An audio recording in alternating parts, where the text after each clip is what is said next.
ekisooka mubadde wano nga mukavalinga mawulire mujjukira bulungi nti kalikulamu empya yafuna debate ku floor ya parliament mu parliament ewedde Oweekitiibwa Mathias Mpuuga yali minister wa education shadow ne tukkaanya kalikulamu emire paka nga bataddewo ebigikola byonna mwe mulina okulangirira n'okulaga results ne grading y'abaana. Mukyala Janet Museveni najja n'asoma statement enkeera speaker ndoza orders ezaava waggulu nga tewali ku debatinga bye twali tugaanya ababaka abayogeranga 9 ne bagamba kaliculamu egende muki mu maaso. Ekibadde wano olwaliro kyenjogedde mukyetegereze n'ababaka ba parliament okuva ku madaala agasembayo waggulu n'akoma ku senior 6 wano tebamanyi grading y'abaana. Amasomero nga gatandika oba senior 4 oba senior P7 bayita abazadde ne baba briefinga ku baana bwe bagenda okukola ebigezo. Ekyandibadde nti omwana ng'obuulira muzadde we agenda okukola PL innocence agenda okusasula omubuulira ne grading gy'ogenda okukola ki. Ministry of Education UNEB yafulumiza grading y'abaana mu Uganda teri agimanyi naye efaanana eya nasale. Munonye ripoti z'abaana ba nasale kubanga Ministry of Education terina control ku nasale. Kati bagambye buli mwana bamuwadde grade ki 1 okusooka badde bamanyi nti grade 1 kitegeeza first grade naye ne bagamba nti ate aba ayise kyenayogedde eggulo kankiddemu. Minister executive secretary wa UNEB mu kusoma statement ye yayogedde maama mu Luganda ng'ayogera Luzungu emirundi 4 Honorable Miyingo yayogedde ekigambo maama emirundi 3 ng'ayogera. Honorable Peter Ogwanga Chief Whip ye yakiwandiise na mu statement ye maama. Tosobola kufulumya results z'abaana ng'aba consumers ba results abazifuna tebategedde kye zitegeeza. Era bwe twogerera kati tetumanyi method egenda kuselectinga abaana mu grading gye baakoze. Bw'owa grading olina okubuulira nti eyafunye A aba yafunye 75 okudda waggulu, eyafunye B yafunye 4 okudda kwa 35. Kati byonna tebikola ki tebimanyiddwa naye bo babitadde mu bazadde bagende. Kyova olaba kati amasomero ku TV zammwe zino radio baheadmaster bayiiza wakakolera akapya abange bafunye A 2 abafunye B bali 3 ffe twasinza okukola. UNEB kyekola ne government eno kyekola kukweka facts nti abaana basoma bubi. Tebannyonnyodde nti marks ze bagamba ezaava ezitali written grading eri gye bayise project tebalaga bwe bagiwadde baana.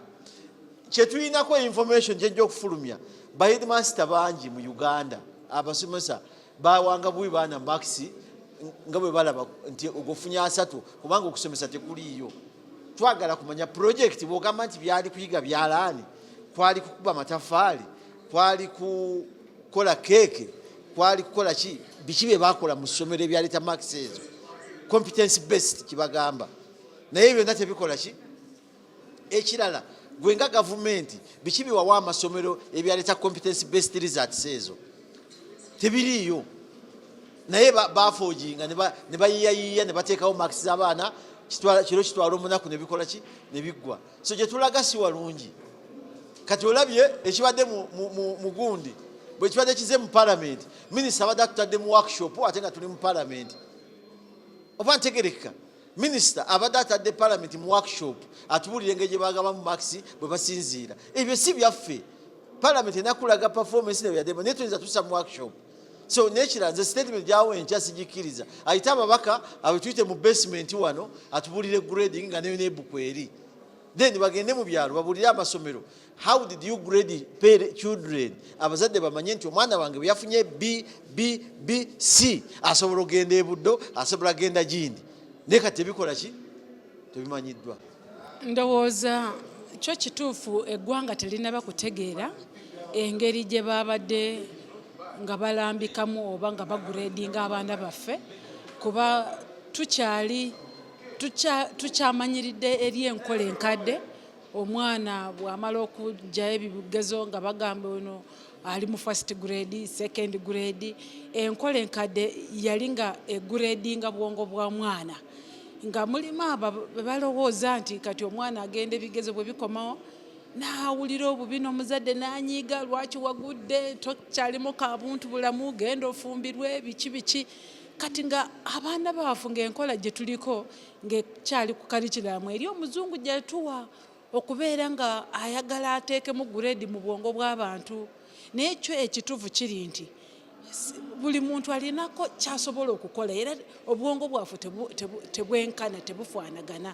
So ne tulowooza nti nga gavumenti tukyusemuuko engeri gye tubeera nga abaana bano tubatesitinga, nga nnyo essira tukyusamuuko ebyensoma nga tetukyali ku bya kuramu wakabiri abantu bye bakuraminganga ne musoma ebintu eby'abazungu nga tebibagasa, ng'omwana ne bw'amala Siniya 4 oluzungu lwabadde ayuweeri ne byakuraminga ng'asula enjala nabyo mu mutwe. So nga gavumenti ne tugamba nedda tukyuke tuteekewo enkola omuntu abeereko ne kyasobola okukola. So kati grading eno empya erimu nti omuntu yayitiddemu grade esooka, eyokubiri, eyokusatu, abantu bo balowooza bakyali ku grade ziri nti first grade. Tebitegeeza first grade zize twamanyanga, naye biba bitegeeza nti omwana ono yayitidde mu level esooka.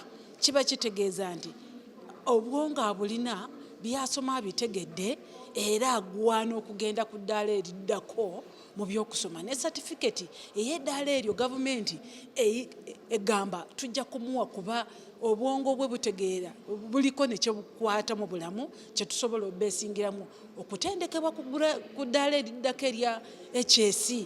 Ebyawukanako na wali ng'abaana tulowooza kati ono tali mu first grade eyakomyanga ku 32 nga bw'oba toyitidde mu first grade olowooza oli musiru.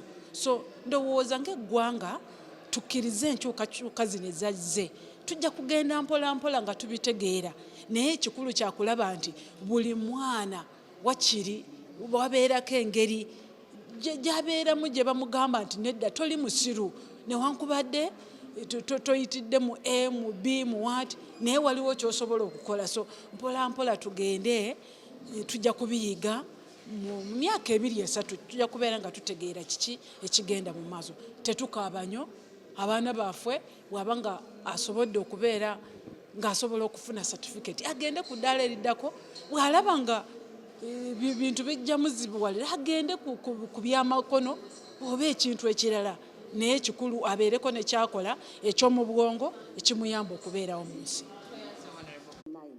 Some of the candidates might have not taken the 8 minimum subject. Number 2, the project work. Some of the candidates might have not completed the project work. So this falls under the category of result 2.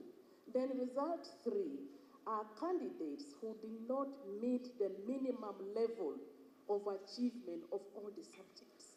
These are the ones that might have got E, because E is elementary, while A is exceptional, B is outstanding, C is satisfactory, and D is best.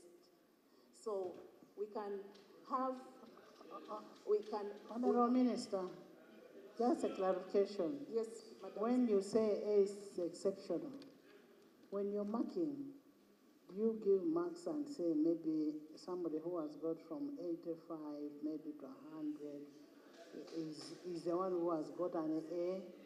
A person who has maybe got from 74 to 85 to 84 is the one who has got a B. Is that, do you award marks when you're marking? Madam Speaker, we have a lot of business today, and as if the minister wants to teach us something that has come after the time they had. I would pray that she says they are going to do something to educate the masses and parents on learning how the grading is carried out. but explaining our A, B, and what is he going to spend much of our time? That was some bit of laziness on their side. Honorable, Head teachers have time. Honorable members, we are the ones who approved that curriculum here. We did approve. All what we need is to understand. We need just to understand. I know something that comes, a new idea is always not acceptable easily. But what we need to do is understand the process so that we are able to explain to the people outside there. So, Honorable Minister, we are going to give you time.